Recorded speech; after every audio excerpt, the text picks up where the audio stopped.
Assalamualaikum pemirsa, Kota Bukit Tinggi tidak hanya menjadi tujuan wisata namun juga tujuan belanja terutama pada Ramadan dan jelang Idul Fitri 1442 ini.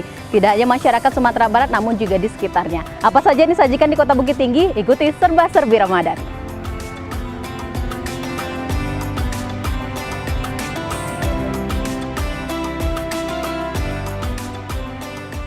Hari Raya Idul Fitri tinggal beberapa hari lagi. Biasanya menjelang hari besar agama Islam ini, masyarakat banyak melengkapi berbagai keperluan untuk bersiap menyambut Hari Raya Fitri. Mulai dari kebutuhan pribadi hingga keperluan berumah, untuk menyambut kedatangan sanak saudara maupun keluarga untuk bersilaturahmi. Untuk melengkapi kebutuhan tersebut, banyak masyarakat yang berburu kebutuhan lebaran, termasuk ke kota wisata dan belanja Kota Bukit Tinggi. Salah satu lokasi yang dituju yaitu Pasar Ateh Bukit Tinggi. Pasar yang sudah direnovasi pemerintah Kota Bukit Tinggi ini menjadi kawasan yang nyaman didatangi oleh masyarakat yang ingin berbelanja.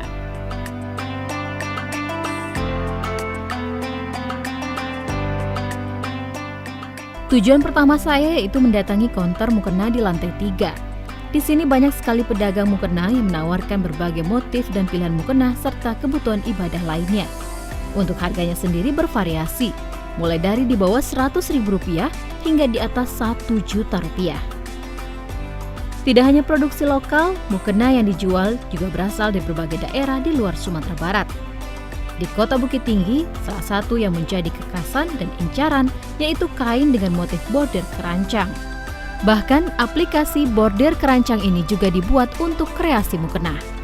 Dengan warna yang cantik dan desain motif yang menarik, mukena-mukena ini bahkan sudah dijual di berbagai negara sahabat, salah satunya Malaysia. Untuk harganya juga bervariasi, tergantung ukuran bordir dan warna, serta bahan kain yang digunakan untuk mukena itu sendiri. Mukena dengan motif bordir kerancang ini paling banyak dicari oleh pembeli dan menjadi ciri khas Kota Bukit Tinggi. Tidak hanya mukena, di sini juga ada keperluan ibadah lain seperti peci dan sajadah. Untuk melengkapi persiapan pelaksanaan ibadah di Hari Raya Fitri, biasanya banyak yang berburu peci atau kopiah. Kali ini saya mendatangi toko khusus penjualan kopiah dan peci yang namanya cukup dikenal oleh masyarakat. Peci dan kopiah ini diproduksi langsung di Bukit Tinggi dan juga dipasarkan di berbagai daerah lainnya di luar Sumatera Barat dan di luar negeri. Saya tanya nih, selama pandemi gimana sih penjualan di sini, Bu? Ya, udah pasti menurun. Turunnya kayak mana, Bu? Jauh ya? Jauh turunnya. Kalau persentasenya dari berapa ke berapa nih, Bu? Cuman tinggal 40% lah. 40%. Ini kan memang spesialis penjualan peci ya, Bu ya? Iya. Produksi sendiri atau gimana, Bu? Iya, produksi sendiri. Produksi sendiri. Ini di cabangnya ada nggak, Bu, di kota-kota lain? Ada, bukan cabang. Dia ambil di sini, dia jual di tokonya. Ada di Padang, ada di Lampung, ada Jakarta. Sekarang ini kan memang pandemi rata-rata semua melesu ya, Bu ya, emas semuanya. Iya. Ada perhatian dari pemerintah nggak, Bu, yang dirasakan oleh pemilik toko? Nggak ada sama sekali, cuman biasa-biasa aja. Ya, biasa aja ya. Kalau sejak ini ada pembaruan di sini, Bu? Alhamdulillah kalau libur tanggal merah, adalah perubahan. Kan orang pada banyak datang. Menurut karyawan toko, biasanya pada momen Ramadan dan jelang Idul Fitri, penjualan akan mengalami peningkatan, namun tidak pada masa pandemi saat ini. Peci dan kopiah ini dibanderol dengan harga yang bervariasi, mulai dari Rp30.000 sampai dengan Rp500.000. Untuk kopiah, jenis bahan akan mempengaruhi harga jual, mulai dari Rp100.000 hingga Rp500.000.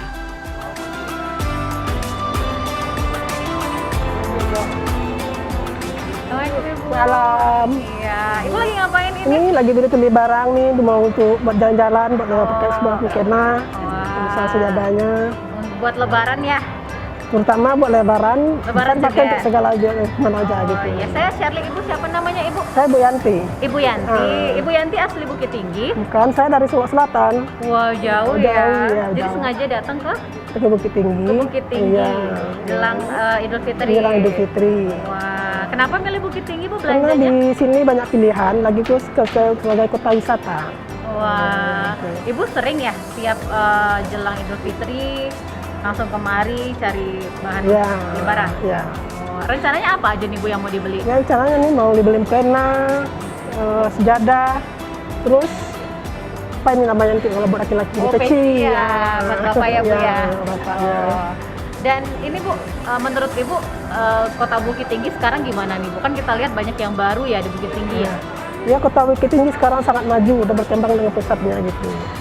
Sehingga menarik wisatawan untuk datang ke Kota Bukit Tinggi. Wah, takut nggak Bu? Ini kan COVID masih juga tinggi nih Bu. Enggak takut, karena kan kita pakai protokol kesehatan, mematuhi protokol kesehatan gitu. Nah, jadi walaupun kita berbelanja di tengah pandemi kita tetap aman ya Kita Ibu ya. aman, jaga diri gitu. Oke, Ibu Jaga silakan jarak. lanjutkan Iya, belanjanya. terima kasih ya. Iya. Bu. Di Pasar Ate Bukit Tinggi ini para pengunjung bisa mendapatkan berbagai kebutuhan, termasuk juga baju muslim. Yang menjadi daya tarik serta diburu oleh pembeli adalah baju muslim atau koko dengan bordiran khas Bukit Tinggi. Baju ini juga dipasok ke provinsi lain. Sebelum pandemi COVID-19, jelang Lebaran ataupun pada Ramadan ini akan banyak pedagang yang datang dari luar Sumbar, bahkan negara tetangga yang berburu baju muslim ke kota Bukit Tinggi. Nah, tentu ini bisa menjadi referensi Anda untuk berbelanja kebutuhan pribadi menyambut Hari Raya Idul Fitri. Meski berpuasa, ini tidak akan menjadi halangan untuk dapat ke Pasar Ate ini, karena lokasi berdagang sudah dibuat dengan sangat nyaman, sehingga pembeli juga nyaman untuk berbelanja. Hanya saja, berbelanja di tengah pandemi COVID-19 ini harus tetap disiplin menerapkan protokol kesehatan pencegahan COVID-19, terutama menggunakan masker. Pemirsa, tadi kita sudah lihat ya banyak jenis mukena yang dijual di Pasar Ate Bukit Tinggi, dan yang satu yang paling menarik menurut saya yaitu mukena dengan bordir kerancang. Saya ingin mengajak pemirsa semua untuk berkunjung ke tempat teman saya yang merupakan pemasok dari mukena kerancang ini yang diambil dari penjahit-penjahit lokal. Ikuti terus Serba-Serbi Ramadan.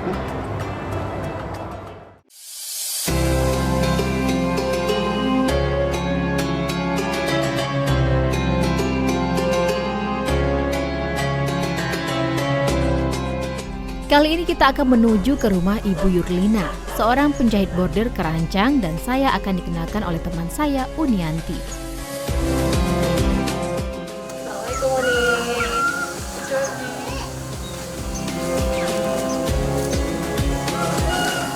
Di rumah inilah Ibu Yurlina menjahit bordir kerancang. Untuk menjahit mukena dengan bordir kerancang ini, Ibu Yurlina yang biasa disapa dengan nama Ibu Yun akan mengerjakan bordir dengan waktu 10 sampai dengan 15 hari. Cukup lama. Hal ini karena mengerjakan bordir kerancang hanya menjadi pekerjaan sambilan Ibu Yun selain bertani.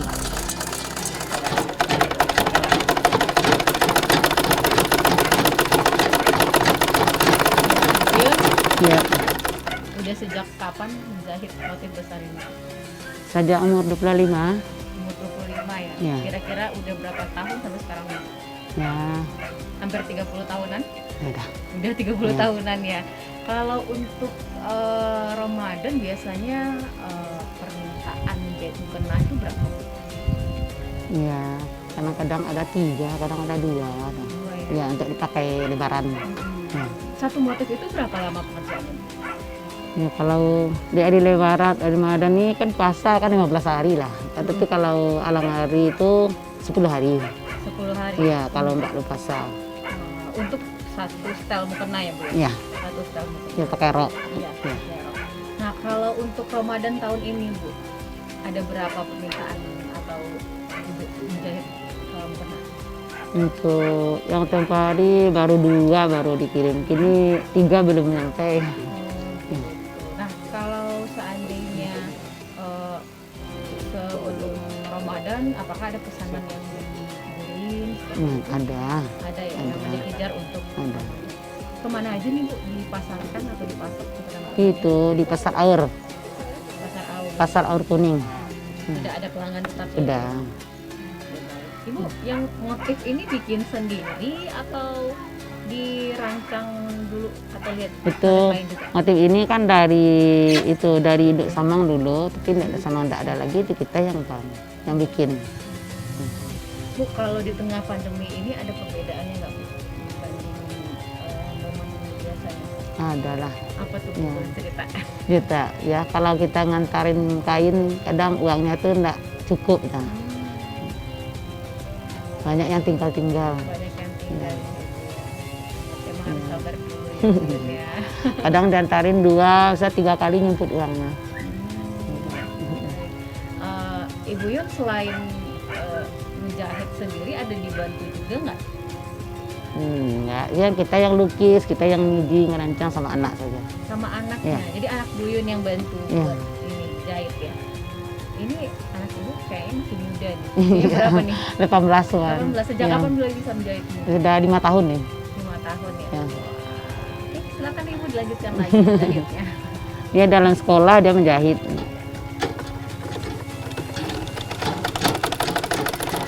Kegiatan membordir ini sudah ditekuni oleh Ibu Yun sejak usia 25 tahun. Artinya, sudah 29 tahun hingga kini Bu Yun membuat bordir keranjang. Saat sudah mulai tidak bisa berlama-lama membordir, Bu Yun dibantu oleh anak laki-lakinya untuk membordir. Am usia 18 tahun. Hasil bordirannya pun tak kalah bagus dari hasil bordiran Ibu Yun.